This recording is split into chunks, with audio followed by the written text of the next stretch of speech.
customer has a question, we want to answer it in a couple of seconds. And when we challenged ourselves to that, we created Marge.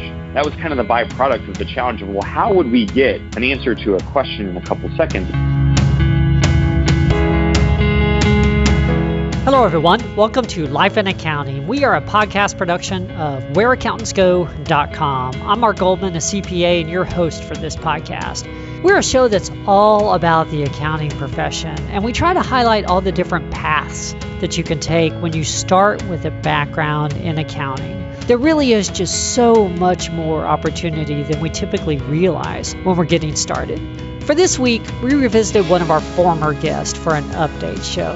It's been about a year since we had Kurt Rathmann, the founder of ScaleFactor, on the program, and I'm so glad we were able to connect again. ScaleFactor has experienced phenomenal growth, and I was also able to get into more depth on Marge in this particular show. For those that didn't hear episode 80 that we did with Kurt back in 2018, Marge is their artificial intelligence controller. It's truly an amazing creation.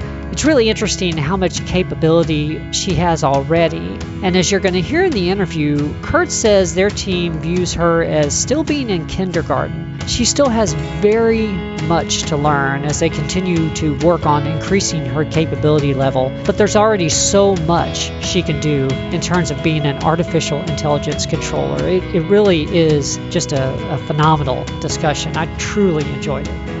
If you find value in this episode for yourself, please check us out online. You can find us at www.whereaccountantsgo.com. We have all kinds of audio and written accounting career-focused materials for you. And it's usually at this point where I would point out one of our publications and ask you to check that out. But I wanted to ask a little something different this time. I noticed a positive review that just came in this last month on the podcast, and it caused me to think through that. If you're enjoying these episodes, please take the time to review us online. Whether you swipe left on your podcast app or swipe right, however it works, if you could take just a couple seconds to leave us a review, it really does help other individuals find the podcast and benefit from the podcast as well. So if you're listening to this on your phone at the moment, if you wouldn't mind just taking one quick second to do that, we really appreciate it. Well, with that, I want to go ahead and get started with Kurt. Here's Kurt Rathmann, the founder of ScaleFactor.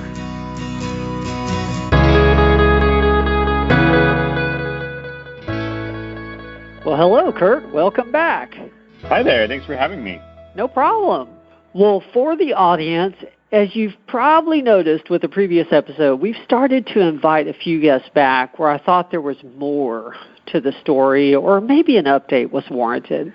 And Kurt Rathmann of ScaleFactor is definitely one of those individuals. Kurt was on our show back in April of 2018, and they had just added their 40th employee in their startup venture there in Austin.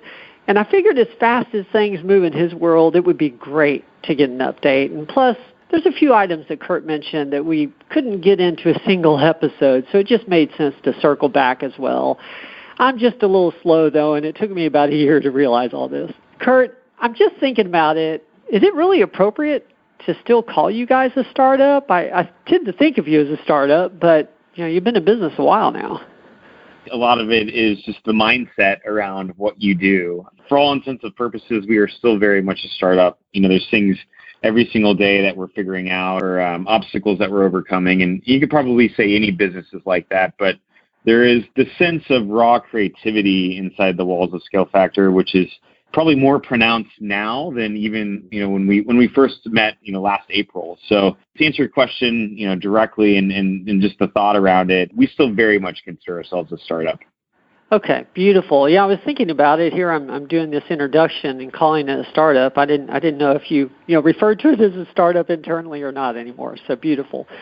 Well, let's start with a little recap for those that may not have heard the first episode yet.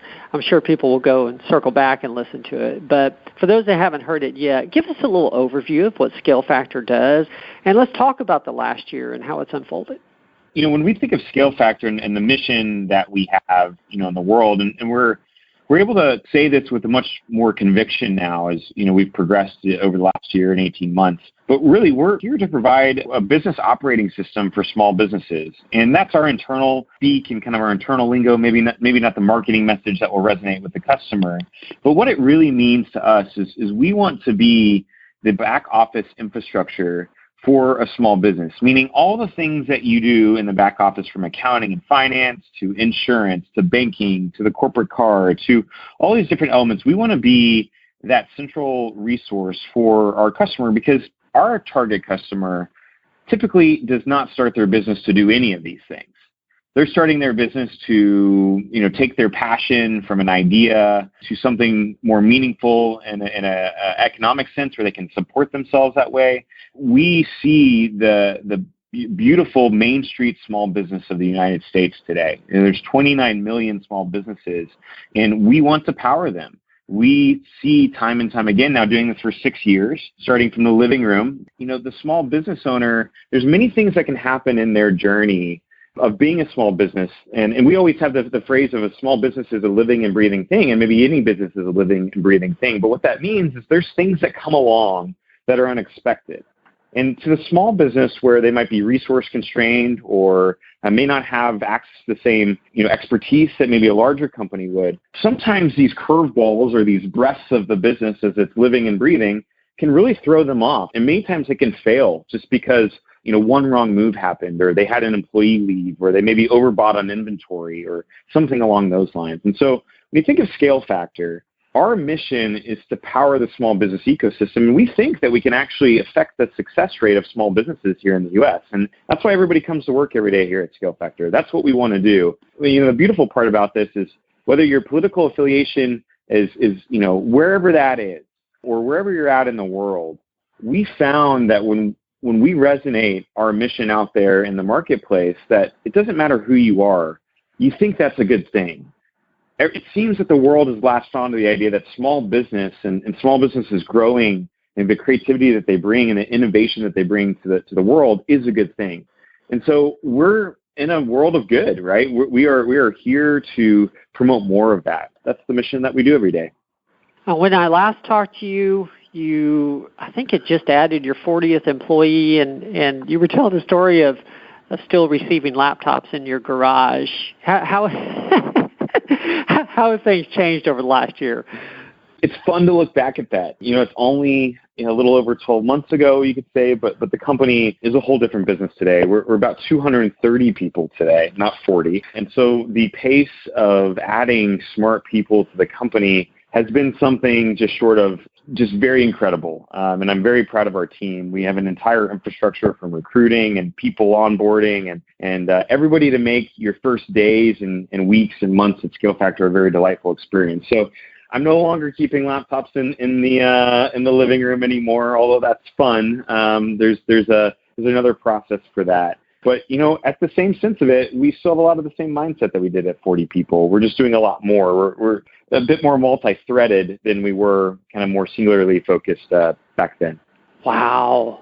Okay, just for the record, I knew I wanted to ask you this question about the number of employees, and then as we got closer to recording this, I was actually nervous about it because I thought, what if he says 42 or 41 or what if it's 38 now? And there's not much of a story here. I had no idea. 230?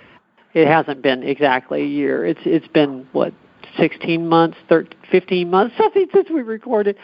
How do you manage adding 190 people in that period of time? How has your job had to change? I didn't anticipate going down this road, but that's just phenomenal. Yeah, and so I give you that number. We include our intern class. One of these things, we have almost 30 interns this summer, so that's kind of fully loaded. The previous summer we had 6. And so how does it all work? There's a lot of orchestration behind it, and I don't mean to undermine that in any way. But from my perspective, what really does work in the play that's been working up to this point, and as we mature as we go, but still the same ethos, is we hire really smart people and we get out of their way. And that's what we've done with our infrastructure of the business. To find that amount of people, especially in this job market, is challenging. We have 5 in-house recruiters that are constantly recruiting talent. we have a place that you want to come to work, and our employees are referring their friends and their acquaintances and their peers to ScaleFactor, which is the highest accolade we could ever receive from a new candidate coming into the building, is if they're recommended by somebody that's already here, right? We tend to really be around like-minded people, and if we can find somebody that resonates with our culture, more often than not, their friend group or their peer group also resonates with our culture just because of those values. My job has changed in many ways, and sometimes you don't realize it's changing just as you're in the midst of it all. But, it's all about leverage for me, and I think for a big part of our executive team, right? You have to know when to dig in and get your hands dirty, and you have to still be very willing to do that. We're talking here earlier in the morning. I was just at a breakfast before this, and then last night we had a whiteboarding meeting, kind of a war room meeting, as we like to call them, that was supposed to go from 3 to 5 o'clock. But when you get the group of folks in the room that are very energized about solving the problem, the reality is we left at 11 o'clock at night. And we had this idea that we're not going to leave until we solve this problem. And it was very, very important to us. And so all of that is how we've changed. You've got to be flexible to be able to go from, something that's supposed to end at 5, but it's really going to end at 11. But you're solving all these problems. And then, my job, I have 3 main jobs, and I add some on there as I go. But my job as a venture-backed CEO is simple. And I probably have the simplest job as far as definition is out there, maybe to some other roles in the company. But I have to be able to capitalize the company properly. That's a third of my job. It's the outbound side of the job, right? So the ability to raise money, to have other smart kind of venture capital investors that have seen the world and the market change and kind of know the right time and right place. It's a big part of how I've spent my last year. The second third of my job is all about recruiting. That's the funnest time and funnest part of the job. I love meeting new people. I love trying to figure out if there's a way to work together either now or in the future. It's a big way that we infuse expertise in the company, and we make sure that we're always leading edge. And then the last third of the job is really setting the strategic vision. And that's for me, probably the most rewarding side right now. The strategic vision of ScaleFactor hasn't changed since, you could really say it was created in the early 2000s in some of the work that I was doing with the lighting company, I think that we spoke about last time. But really since 2014, since we started, the vision has been the vision. We've just met resistance along the way and market timing and the viewpoints in the world. But now what we're finding is that all the things that I was crazy and that, the early team of ScaleFactor was crazy, and we would get a lot of resistance of saying that's never going to work, or good luck, or what about this or that. Now we're seeing the market actually say, hey, the way you guys are looking at the world is actually the way we see this evolving. And that's fun now, because I can sit here and say that our mission in the world is actually to change the success rate of small businesses. And before I would have, kind of good luck, Kurt, right? But now I think our team believes that we can really do that. And our investors think that we can really do that. And we're on that mission day in and day out to achieve that goal. And so those are my 3 main jobs: capitalizing the business, recruiting, and setting strategic vision. I have some other ones, and I joked the 4th main one, but not really, is updating my investors weekly or biweekly, right? I send an email every Friday, and that's a big part of the job too, right? The external side of this. So, there's been a maturity side of everything, but again, we don't feel like we've really grown up too much. We've been prepared for this for a while, and I think, one of the things that, the way I would say it is somebody asked me even yesterday, said, hey, Kurt, did you ever think it would be this way? And it kind of took me back for a second. And the answer to that question is vividly yes. Every day we've been planning for this. For 6 years ago, starting in the living room, we've been planning for this, right? So we don't think about it as we've arrived anywhere. In fact, we've not arrived anywhere. We now feel like we've got enough momentum behind us where we can actually go and achieve our BHAG goals out there, these big, hairy goals out there. And that's what just fuels us every day. We've got a lot of work to do, and we're on a team that has a lot of torque now. There's a lot of expertise in the building, and that's probably the funnest part of this phase right now. I just have to ask, because as you're telling the story, I remember the conversation last time about a hard lesson learned. You had split the team into 2 buildings or 2 floors or something like that, and there started to be 2 cultures that developed or something along those lines. So you're at 230 now. Are you guys still all in the same building, or how did that work? So I'm going to answer your question, but I kind of want to lay some foundation the way I look at that now. About the first 2.5 years, we were bootstrapped. We didn't have any investment at all. We were purely making the money that we paid everybody and paid ourselves, and that was the company. But we went through these things that seemed, to be these massive obstacles at the time. And one of them was what you were just describing. I talked to you about it, but it was a big deal in the company, right? We were growing out of a space. We needed more space. We didn't have a way to attain that right away. And so there was a house down the street, and we were not too far away physically from each other.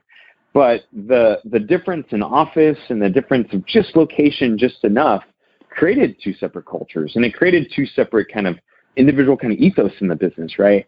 And while that was hard, it taught us a lot of things, and we learned a lot of things. And as I've gone, there's been those instances where, okay, we've got to get the skill of operating well in multiple offices, right? That was clearly kind of what that was teaching us. And so today, we're actually taking that to the maximum. I'm so glad, in other words, that we had that experience back then, because we actually needed those skills to be able to perform today. And the reason is, when you're growing this fast, maybe it's very possible to plan space in perfection, right? Where all of a sudden, as you grow, you've got this new space coming online, and everybody just kind of goes there, and moving is seamless, and all those things. But here in Austin, Texas, commercial real estate and the scarcity of that is a real thing. And to build in Austin, Texas, commercially is a challenging process because of the city of Austin. There's so much construction going on, and the permitting process is just one that introduces delays in all of the construction process that basically it's pretty hard to have a firm date of when this thing is going to be ready.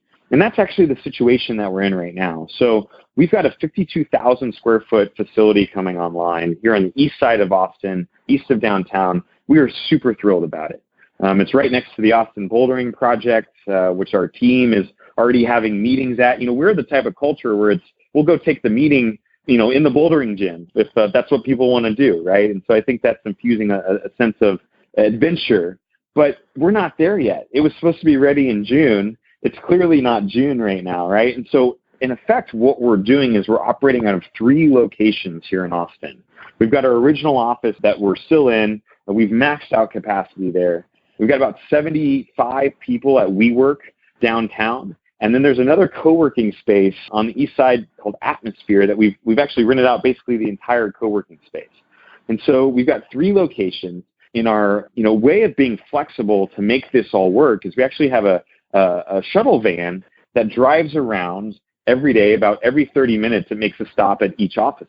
And so when you want to go to another office, what we've done is we've just removed all the friction from it. The van is Wi-Fi. It's very nice to work in. You can have a meeting. You get on the van. You're still meeting. You get to your destination. You don't even realize you were in transit at all. And that's very designed that way. That was the product, right? But it's those little things that back when we were struggling just having 2 people 2 teams, maybe down the street from each other, we learned a lot of things. We learned that it needed to be seamless. We learned that if we were going to have people interact with each other, we had to remove all the friction from those interactions. And without those learnings, there's no way we would have had the idea of having a shuttle van, for instance, in this case, or having the conviction that as a culture, we could weather 3 locations. We have 3 locations about a mile away from each of each other. So it's about a triangle that we form. And, it's teaching us a bunch of stuff. We're learning things every day about our culture and our team and where we put people in what office and what teams we have together and what teams we don't. And so, I think this is a great temporary phase for us. We're a stronger business by going through this. Now, it's got its frustrations and kind of difficulties, of course, but those are the things that we're learning how to work through, and we're learning how to basically not have them be showstoppers, just more of bumps along the way in operations. But hopefully we'll be moving into our new space here in August, or August is kind of what the bet is. I'm more conservative. I'd probably say October. And it's going to be a phenomenal process of all coming back together again under one roof. I think it'll be a catalyst that just fuels the business and fuels the culture. I'm almost getting goosebumps about thinking about it, right? Of what it's going to mean for our company to come back together under one roof. And we'll capitalize on that, and we'll make it a cultural moment in time where that's now the new ScaleFactor. If you weren't here when you were number 40, the thing is you are here in this 3 office space kind of approach. And so the ability to kind of go to something new altogether and experience that is going to bond our team, where it's going to be, remember when we were at the Owens Garage, remember when we were at WeWork. And I'm excited for everybody to have that common statement together, because now it's almost a new starting line for everybody. And that's how you create an even stronger team past 200, 300, 400 people. You are so still a startup. This is too cool. You have a shuttle going between the three. You've still got that startup mentality of, we're growing at breakneck speeds and we're just going to do whatever it takes. Just do whatever it takes. Wow, that's amazing. When I talk to you, I get visions of the Jeff Bezos 2 pizza teams and, huddled around and that kind of thing. It's just, oh, God. I love interviewing you, Kurt. I really do. Thank you. One thing you mentioned actually towards the tail end of the last episode, and so I didn't really get to delve into it, was Marge. And I've tried to tell that story myself to some students, and I realize I just don't know enough about it. Tell us about your AI controller, Marge. I mean, can you give us more depth on that? I'm not even sure if it was a concept back then or if it had been launched. Tell us more about that, because that's really intriguing. So Marge is alive and well, and we say Marge has gone to school and she gets smarter all the time. And so she's able to answer more and more questions that a customer can ask her almost every day and every week. But really, if we back up a little bit and kind of think about what we're doing and the concept behind Marge, is really the real-time interaction with the customer. If we put ourselves in the customer's shoes, and we think that we're all here business owners to some degree, and I think a lot of people listening to this have, doing something entrepreneurial or be interacting in that environment, the ability to think you need something and then get a real-time response is the world that we live in today. That is the expectation. 2-day shipping is the norm. And now it's about to be same-day shipping, and same-day delivery of products is the norm, right? And so the same thing applies to the information around your business. And Marge really brings that to life, but more so the concept of how can we get faster information when it's asked and return it to the viewer in a way that's accurate and is easily digestible and it makes sense.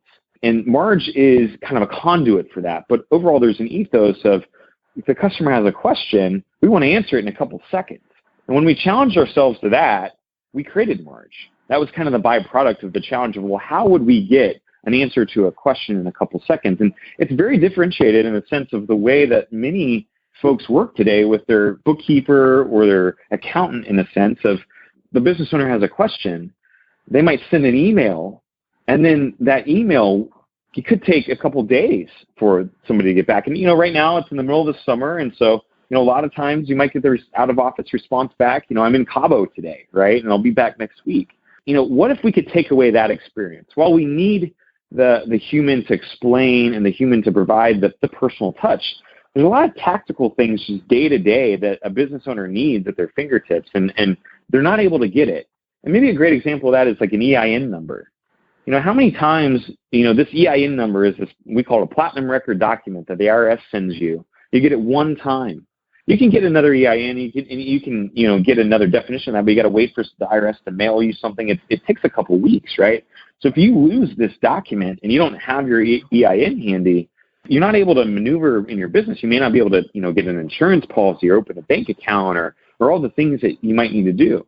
And so the EIN, for simple example, is something that Marge helps you do, and that's a query that many people ask. They're on their way to the bank or they're on their way to do something. It's like, what's my business EIN number? And Marge just returns that value, and it's like a couple seconds back. And so those are the things when we think of the busy business owner and their Uber running to the meeting, running down the hall to another meeting, missing something, missing the phone call. What are the things that we can do that we're actually the place that they want to go to and interact with, because they know they're going to get a fast answer. They know it's going to be accurate, and they know that it's going to be delivered in a way that they don't have to have all the noise of the other conversation or maybe strain about, Kurt, you lost the EIN document, and if you hadn't lost it, then we wouldn't be going through this right now. Really, I'm not saying that always happens, but sometimes it does, right? When you're interacting kind of with your back office staff. And Marge doesn't have that attitude. She's got a bit of an attitude to her, but it's delightful, right? It's in a way that's fun to interact with. And so the AI side of things is something that we continue to evolve.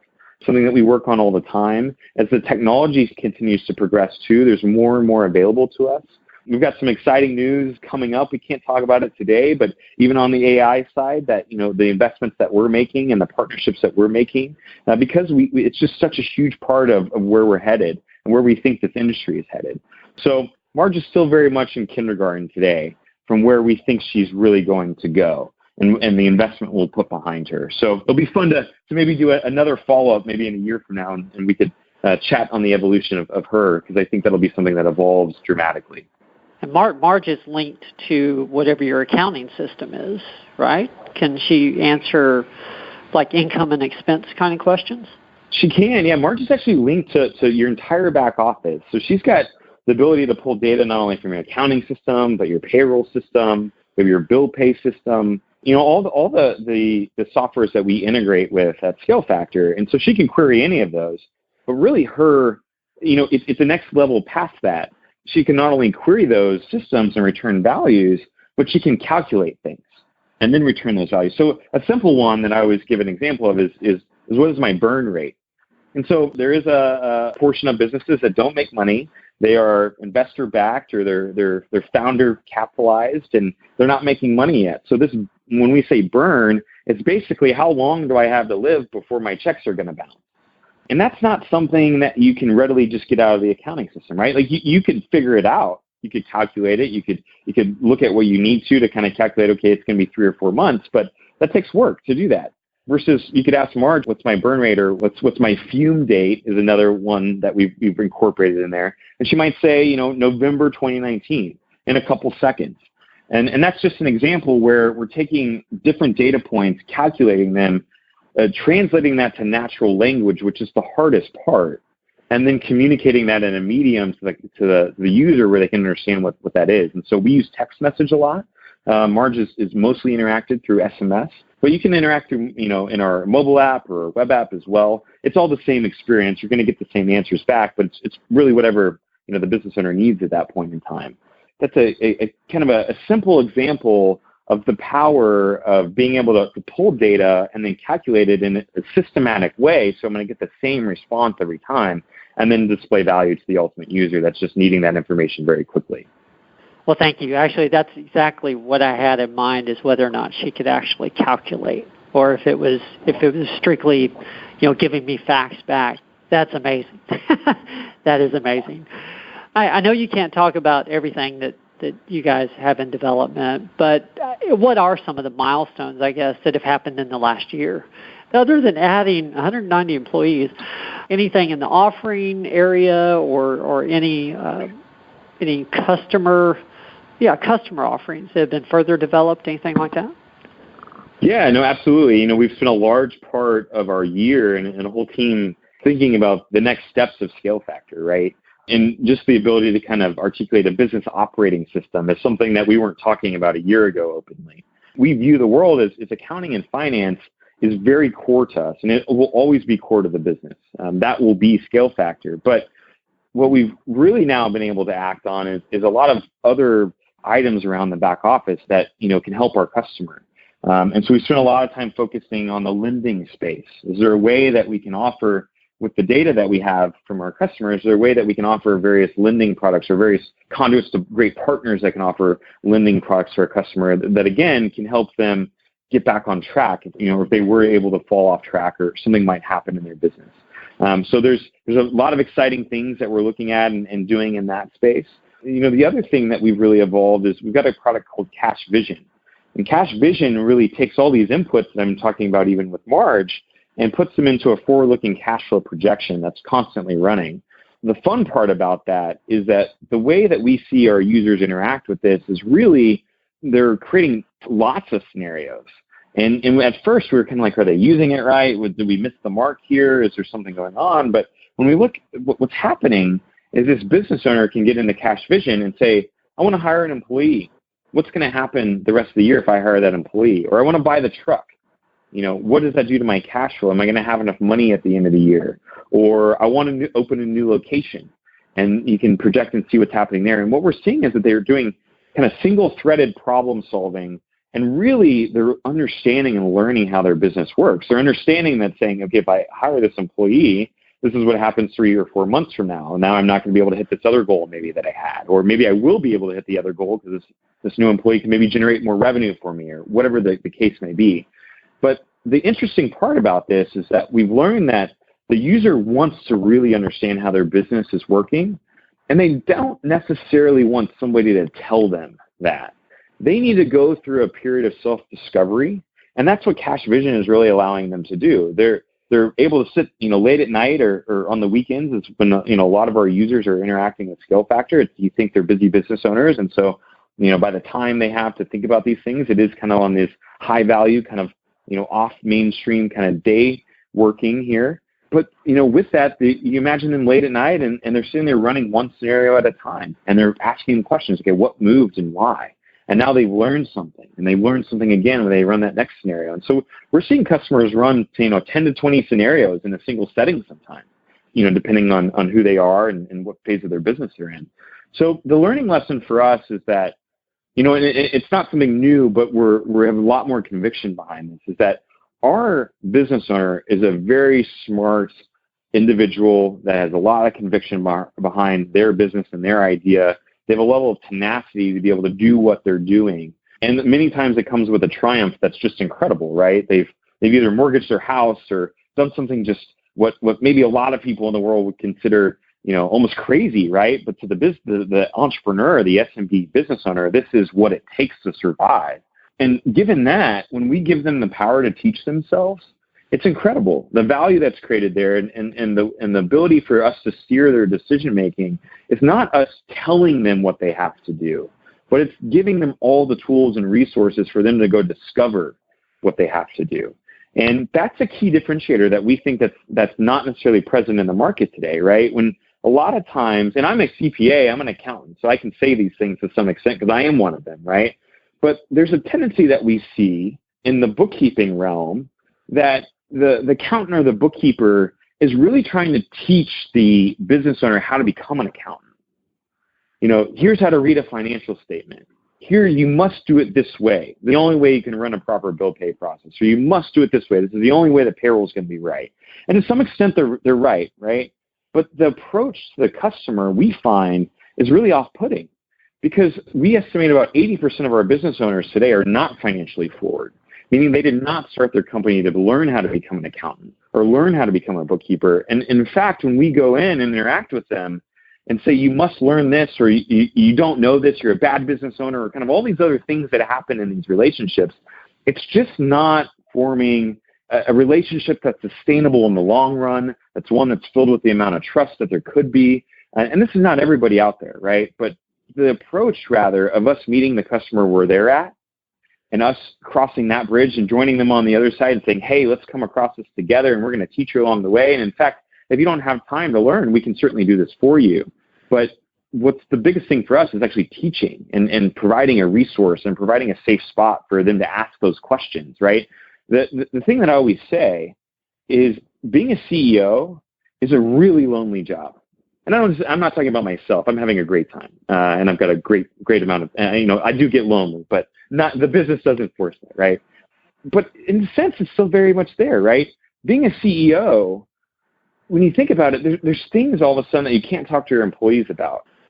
There's things all of a sudden that your spouse doesn't care anymore because they've already heard it 30 times, and it's kind of wearing that out. There's things that your friends don't want to hear anymore because of the same reasons, right? There's things that maybe you don't want to talk to your other partners in your business about, or maybe you don't want to talk to your investors about. And so you can get yourself on this island where it's kind of like, well, I don't really have anybody else to go talk to.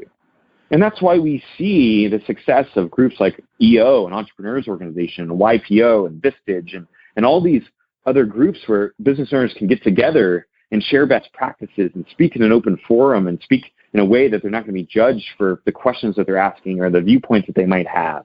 And we're bringing that to ScaleFactor, right? Because it is a lonely job. And if you're providing a place for the user to learn in a safe place, the value that you create and the trust that you create and the longevity you create in the relationship is just profound. And that's what we want.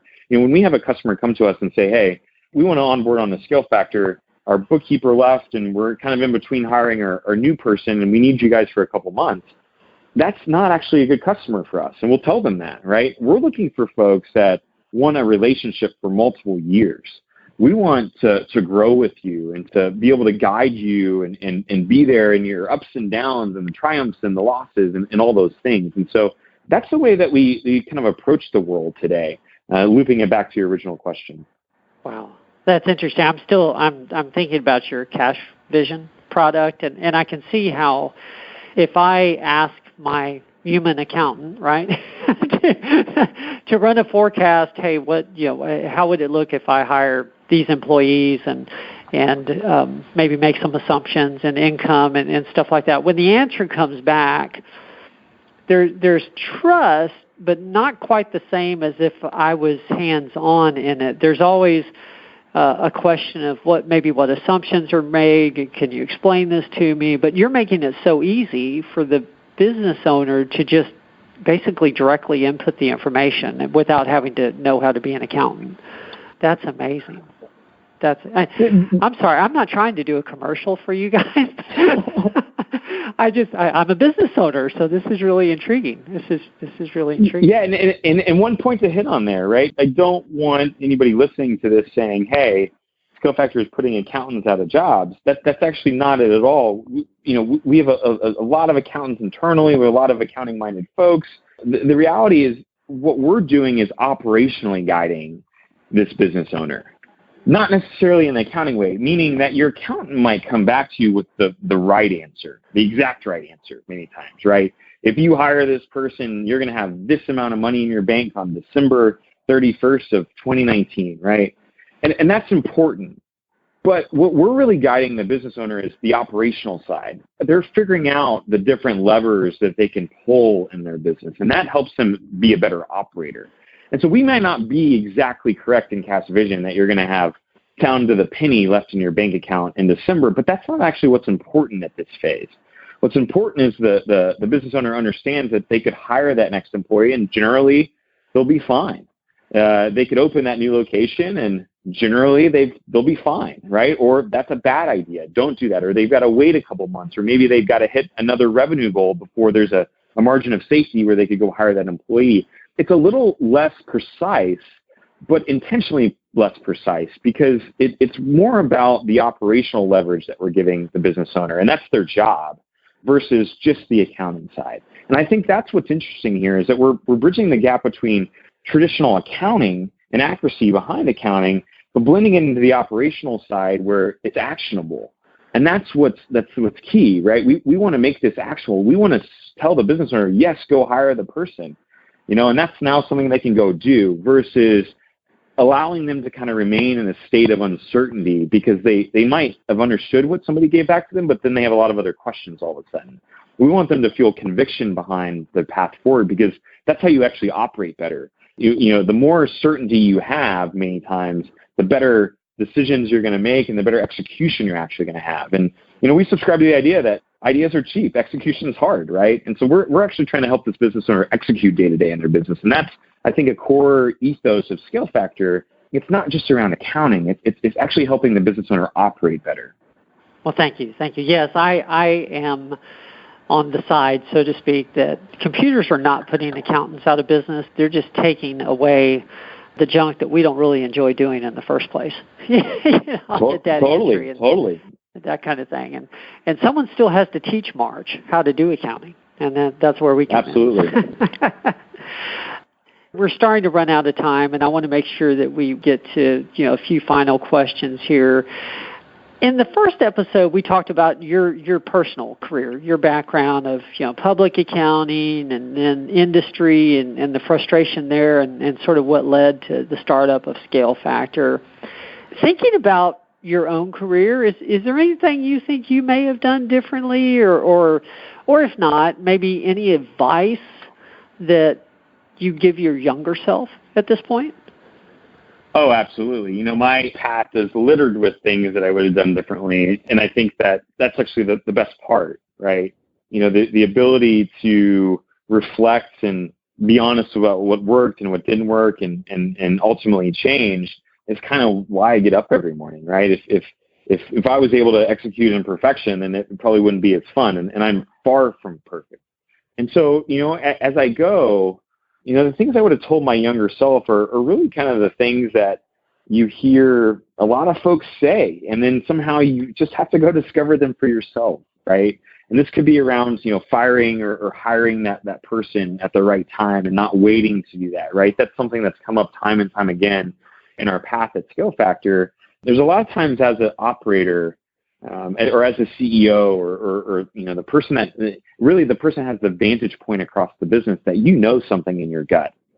And I've just learned to trust my gut more and more. And I know that's not a great answer for everybody, but many times I've sensed something and then I see it actually play out 6 months later. And the reality is that I could have made that decision 6 months prior. And in startup world, that's a long time. 6 months is like 2 years of time. We're kind of living in dog years to some extent, right? And so, that's a long time to go on where, you could have seen the ability to maybe adjust sooner. So people interactions are something that, I've learned to trust my gut, but I've also learned to put a lot into those relationships. I tell people, we were interviewing somebody yesterday and they say, ask about the ScaleFactor culture. We talked a lot about the values that we have and the sense of community that we bring. And we want to know the whole individual. We want to know not only your professional life and what motivates you there and your goals and what success is and what failure is, but we also want to almost know the same thing personally, right? As much as you'll let us. We want to know your spouse's name and your kids' names and what's important, where you're going on family vacation and all those things. But what I said was that, we expect you to dedicate your life to this. And it's not forever, right? But for the next 4 to 6 or 8 years, we want you fully in. And fully in doesn't mean that you don't have a work-life balance or you don't have an integrated kind of approach to it all. But it's just that this is your full focus. You're convicted behind the idea and the strategy and the mission that we have. And we want to get you to the point where you can't really think about anything else. And you're fully invoked in the passion of what you're doing. And so, coming back to the thing, the question that you asked about, anything I would have told my younger self, that's probably one of the biggest ones. Spend your time interviewing until you can find those people that are very passionate about your mission and on your strategy. I've spent a lot of time navigating different viewpoints along the way. And functionally, my job is to build healthy teams. That maybe, as you describe the job of a CEO, maybe that's another one that's clearly there, but that's how I view it, right? And any executive, I think, in any business, their job is to build healthy teams. And one of the things I've just learned is that if you don't have somebody that's convicted to the level that you are and sees the pathway that you are, then maybe they're not the best fit for you. And you don't have to hire around, and you don't have to hire the imperfect person. You can wait to find that perfect person. And I encourage you to really go and do that and put the effort behind finding the right hires. Because at the end of the day, our competitors have the same access to technology that we do. Our competitors have the same access to capital that we do. We have a couple competitive advantages, and that comes down to our culture. And that really is, the thread of our culture is the people. And so I just spend so much more time on people than I ever thought I would. And if I was going back and saying I would do it all over again, I'd probably start with that thinking rather than having to learn it along the way. Beautiful. Wow. I'm taking notes as fast as I can write here. Thank you. Well, I want to be respectful of your time, and I realize we are down to the last few minutes here. I end every podcast with the same questions. I'm altering them a little bit with you because, this is a repeat episode. I am curious, what's been your proudest moment over the last year? Yeah, that's a great question. My proudest moment always tends to happen in the triumph. What I mean by that is the reason I do this every day is I love taking a team from the period of impossible to we won and we're standing on top of the mountain. I love the viewpoint of looking up at this mountain, the figurative mountain that we're talking about, right? And seeing everybody's faces and seeing the idea of, Kurt, there's no way we're going to be able to do this. And then my job is to, I understand there's some things, but let's just get started, right? Let's just put one foot in front of the other here and let's just start walking down this trail, and we're going to learn some things along the way. We certainly didn't bring everything with us. So we're going to learn what we're missing. But then all of a sudden we're at kind of figurative base camp 1. And then all of a sudden you look down and you're like, okay, well, we actually did, we did come some distance here. We're not at the top, but we're certainly not at the bottom anymore. that fuels folks to kind of keep going, right? Then you get to base camp 2 and 3 and however many there are, but eventually you conquer your goal. And so the proudest moments are when I get to look back and I'm not the one on the top of the mountain. That's not me.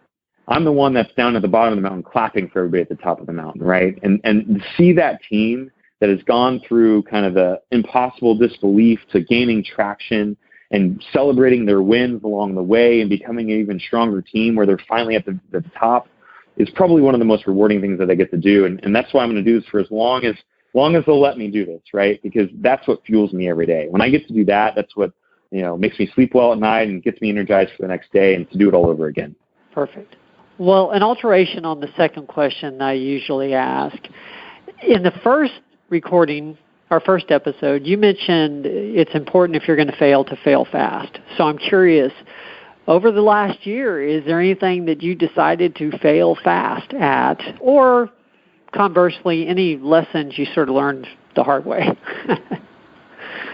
There is. They all result around focus. That's really defined our last 6 months and maybe even our last year.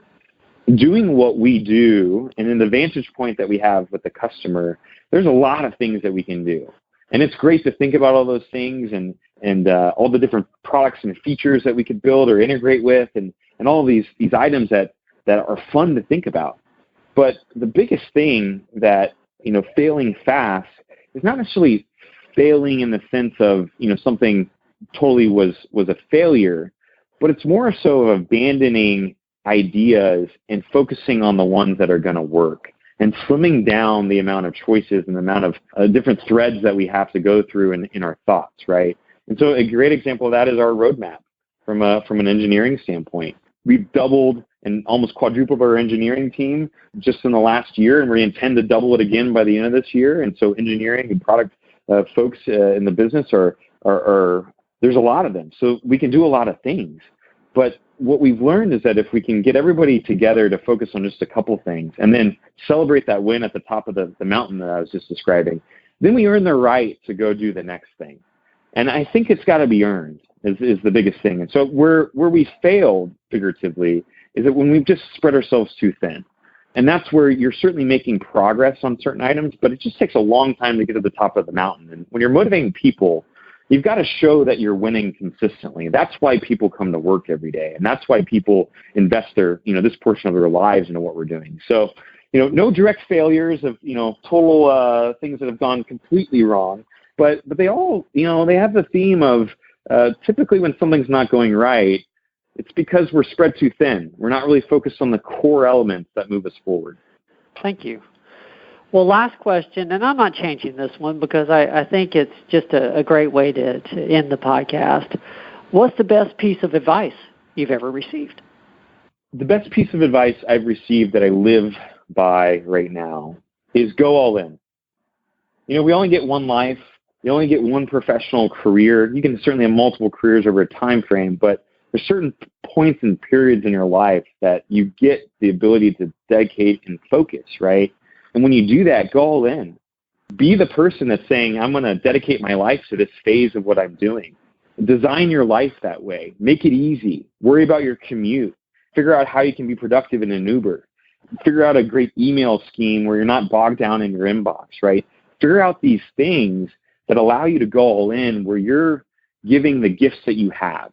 And you're really able to exploit those gifts and give them every day. And so the thing I've learned and the thing that I will keep on doing is if I'm going to do something, I'm going all in. If not, there's really no reason to do it. I wouldn't expect any less. And actually, that's a great point to end this show on.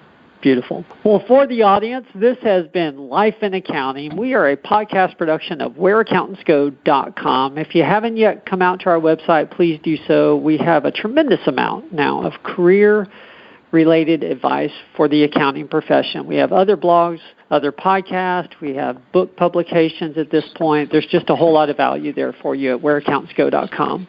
On that note, Kurt, what's the best way to find out about ScaleFactor or to contact you guys? I mean, I'm assuming you're not stopping at 230 employees, so I want to make sure we get this in. What's the best way to find out more about you guys? And I'm glad you asked. We're constantly hiring smart people, especially directly with accounting experience and expertise. If you're an accountant and you kind of think of yourself as the rebellious accountant to some degree, we would love to talk to you. We're looking for folks that want to change the industry and want to, like you said, figure out a way to focus on the high value items. And we can have software and wonderful processes take away kind of the mundane tasks. And if that's you and it resonates with you, we've got a career page on our website. I'm always open to chat. My email is kurt@scalefactor.com. Please reach out, LinkedIn, whatever it is. We want to talk to you. And if today's not the right day, then maybe sometime in the future. We're trying to meet as many folks as we can. Well, thank you to the audience as well for joining us. We appreciate you all. We will see everyone next week. There's more to come.